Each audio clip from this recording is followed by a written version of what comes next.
panel, which has to do with health information exchange, and there is health information exchange in some places, and then there's places where it's not so much. So Tom Welch is going to be the moderator, and we have our panel of experts that he will introduce. So thank you, Tom.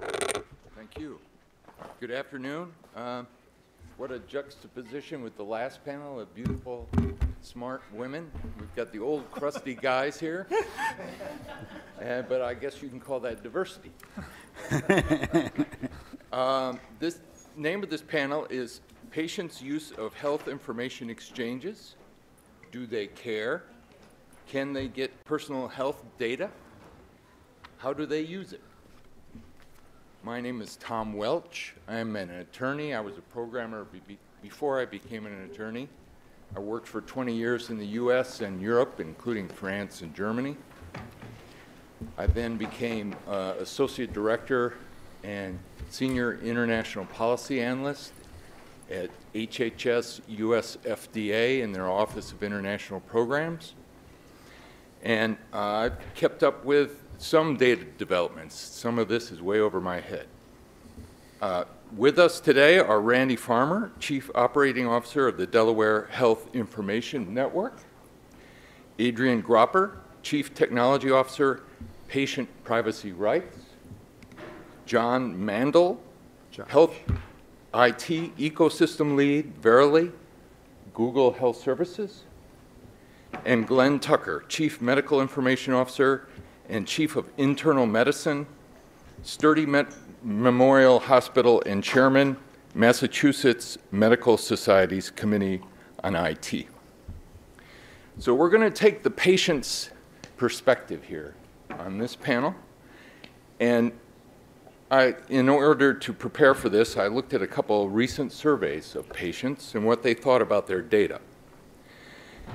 According to 2 recent surveys, patients are increasingly frustrated with their healthcare experience. The 2016 Connected Care SureScripts survey found that patients are particularly dissatisfied with the lack of central location for their health records, as well as the difficulty in accessing and sharing those records. According to another national survey, which included 12,000 adults, 57% of consumers with contract experience with hospitals, physicians, or ancillary providers report being skeptical of the overall benefits of health information technologies, such as patient portals, mobile apps, and electronic health records, mainly because of recently reported data hacking and a perceived lack of privacy protection by providers. The unwillingness of patients to comprehensively divulge all their medical information rose to 87% in the last quarter of 2016. As Deborah mentioned, lack of disclosure to physicians is a serious problem. We are lucky to have 4 leading experts here, and I'm going to allow Randy to introduce himself and begin. Thank you. Thank you. You know, I like the introduction of being a leading expert over old and crusty. I'll take that any day of the week. So thank you, Tom. And thank you, Deb, for again hosting and putting together this austere group on such an important topic. So we're going to go through the slides pretty quickly. I understand I'm the only guy in the panel that brought slides. There's always one jerk in the group that has to have slides, and unfortunately I'm that guy today. But I thought that this might help complement some of the complexities around the topic, and hopefully you find it helpful. So Delaware launched the first statewide health information exchange as a public endeavor, and we currently stand as a nonprofit state-related organization. We're not a state agency. We're kind of a hybrid organization. We don't get any state funding. I'm not a state employee. I don't get state benefits. But we operate like a business where the board of directors is appointed by the governor. We have sovereign immunity like a state agency, and our attorneys come out of the state attorney general's office. So we have some benefits of being state-related, but we also have the independence and the agility to operate as a nonprofit business, which helps us leverage, I guess, maybe some of the best benefits of both of those worlds. Every year we deliver around 14 million results from our participating hospitals, labs, radiology firms, and we do so to over 800, about 500 or so practices and about 11,000 physicians and their staff. We provide on-demand access to the records for those patients that have consented to be involved or have not opted out. And we also provide other services such as event notification that helps with transitions of care. So if a patient is seen at an area hospital and they're on a patient panel, let's say of a primary care provider or let's say an oncologist that wants to track that, the clinical aspects of that patient, they will get an alert if they're subscribing to our event notification system. We provide a clinical gateway, which can provide things like discharge summaries to a doctor who has a panel of patients that wants to receive such information. They get that on demand, again, to facilitate transitions to care. We also have a medication history tool, as well as analytic services. So you see, we're a pretty robust organization in terms of the nature of the penetration of the healthcare ecosystem, not just in our state, but also within our region. We have connections with Maryland's HIE, CRISP. We are building a connection with the South Jersey HIE, NJ Shine, and as well as doing so with the Southeast Pennsylvania HSX organization, where we'll have 5 hospitals from the Southeast Pennsylvania area participating. So pretty robust footprint, and it allows us to facilitate better transitions of care, better outcomes, and reduction of cost. This slide gives you an idea of some of the impact in terms of what we've been able to quantify in terms of the benefit that our HIE provides to the healthcare ecosystem. Over $7 million in annual results delivery savings because of the nature of our network, allowing large healthcare systems to decommission expensive integrations and not have to build integrations to independent organizations.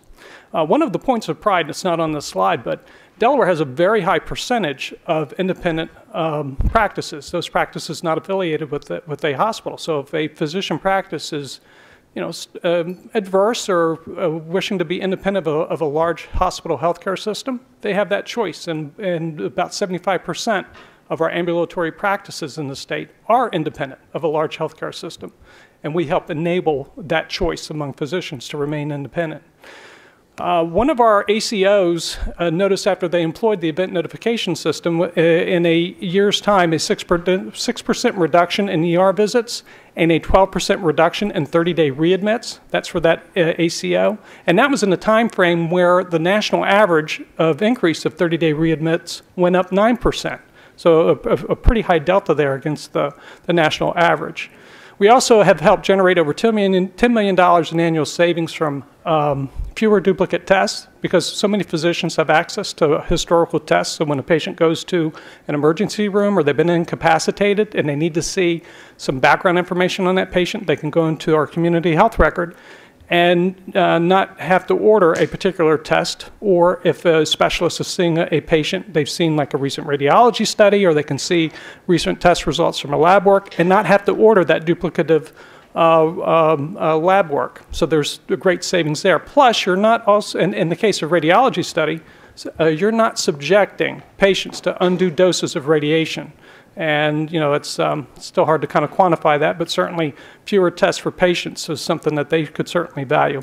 And of course, we've been credited with helping to our public health organization identify detection of the H1N1 virus. Perhaps our greatest commodity isn't data, but it's trust. Because if you lose the trust with any of our stakeholders or with consumers, basically it doesn't matter much else what we do. So us, like other organizations that are charged with the sacrosanct duty of protecting healthcare information and the rights of patients, must employ best practices and industry standards to eliminate as much risk as we can and manage risk where we can eliminate it.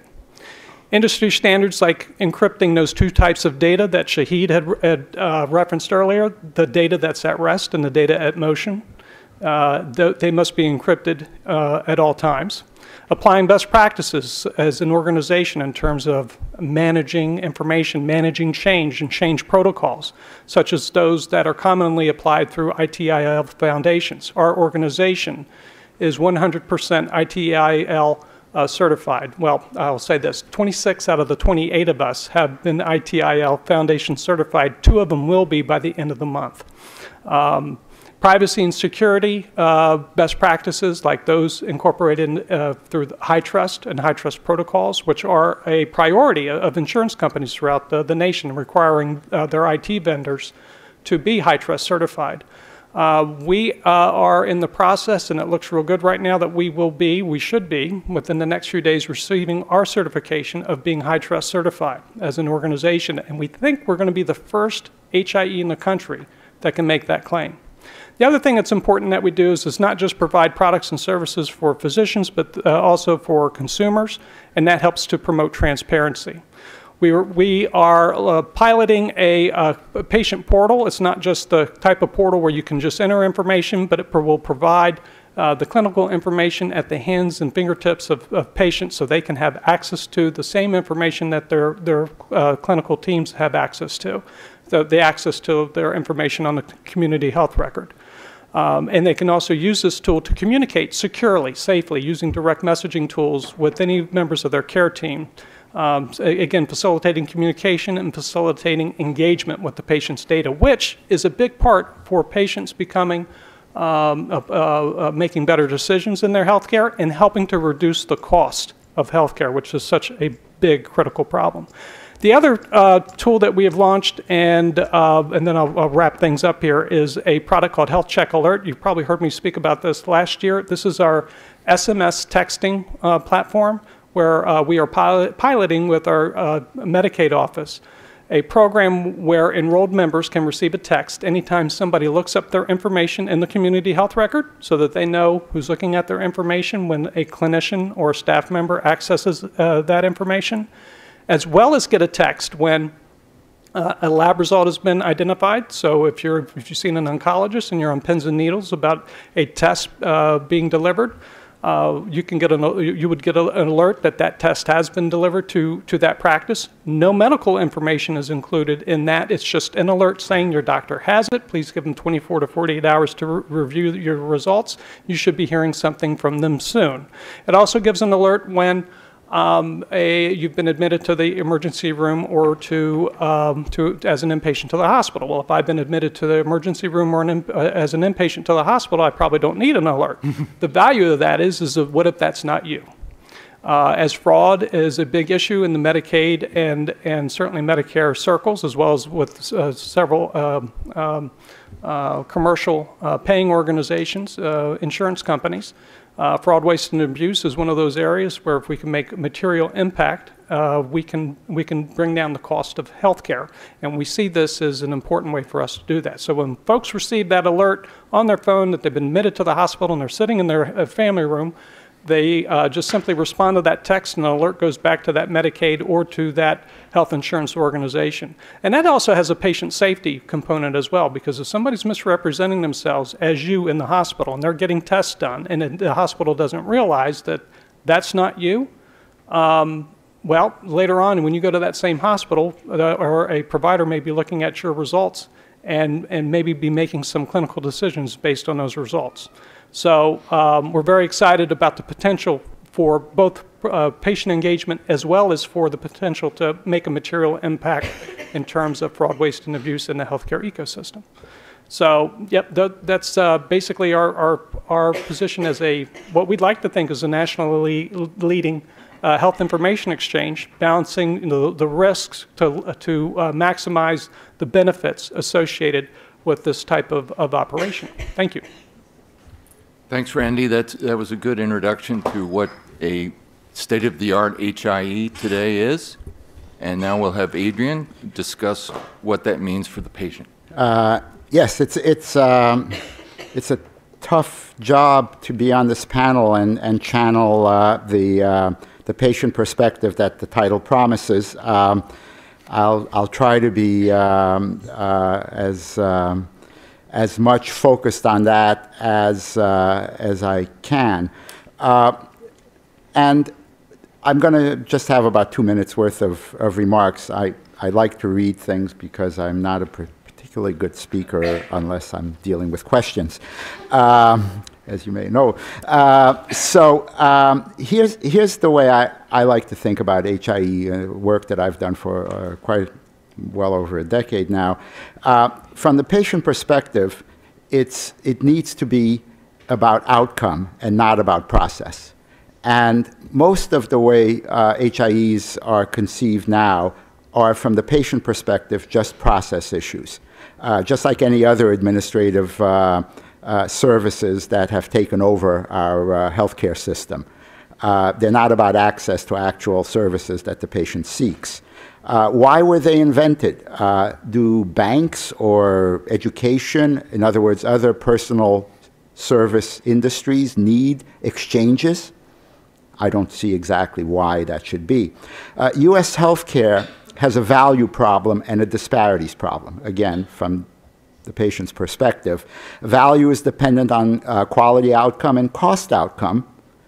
Have HIEs, as they are currently conceived, done anything for either? Or are they effectively a way of competing, of protecting the incumbents from competition, from innovation in whatever their market happens to be? There are certainly experts here who might address some of these issues from, again, from their institutional perspective. Disparities in U.S. healthcare are also much greater than other developed economies. Disparities show up as lack of access, inappropriate use of ERs, lack of preventive services, ... Do health information exchanges help manage disparity, or do they hide it behind their relevant process? We have a transparency problem, and HIEs, I would claim, are actually making it worse.